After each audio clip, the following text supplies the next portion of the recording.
Pernikahan anak angkat Nabi berakhir dengan perceraian, tapi dari perceraian lahirlah pelajaran besar untuk umat Islam.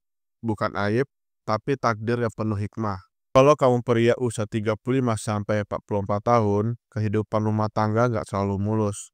Mungkin kamu pernah ngerasain konflik, atau bahkan pernah ngalamin perceraian. Rasa gagal, kecewa, atau merasa gak jadi pemimpin yang baik itu nyata. Tapi tahukah kamu, bahkan keluarga Nabi pun pernah mengalaminya. Bukan karena aib, tapi karena ada pelajaran besar dari situ.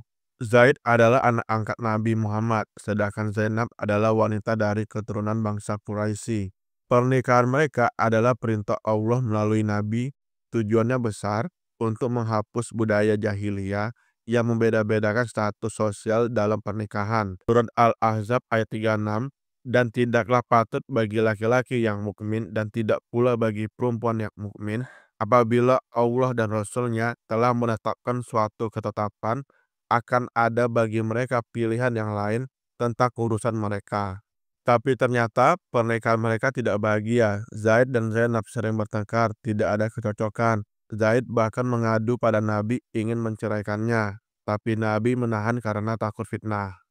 Al-Ahzab ayat 37, dan ingatlah ketika kamu berkata kepada orang yang telah Allah beri nikmat dan kamu juga telah memberi nikmat kepadanya, tahanlah terus istrimu dan bertakwalah kepada Allah, sedang kamu menyembunyikan di dalam hatimu apa yang akan dinyatakan Allah. Zaid akhirnya menceraikan Zainab, dan inilah titik pentingnya. Setelah Zaid menceraikan Zainab, Allah memerintahkan Nabi untuk menikahi Zainab.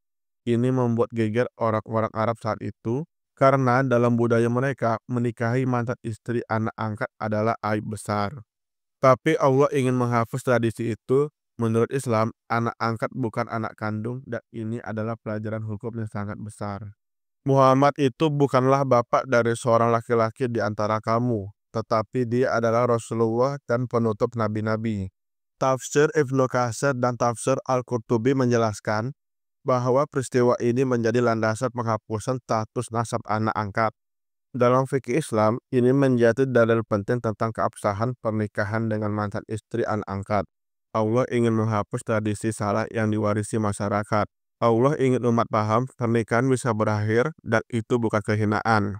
Bahkan Rasulullah harus mengalami tekanan sosial demi menjalankan wahyu. Pernikahan tidak hanya soal cinta, tapi juga misi dan pelajaran. Bro, kalau kamu lagi ngerasa gagal dalam pernikahan atau pernah bercerai, jangan langsung merasa aib. Lihat bagaimana Allah memberi pelajaran besar lewat perceraian Zaid dan Zainab. Bukan aib, tapi itu bagian dari rencana yang lebih tinggi. Follow biar nggak ketinggalan konten kayak gini, share ke yang butuh pencerahan dan tulis di komentar gimana menurutmu.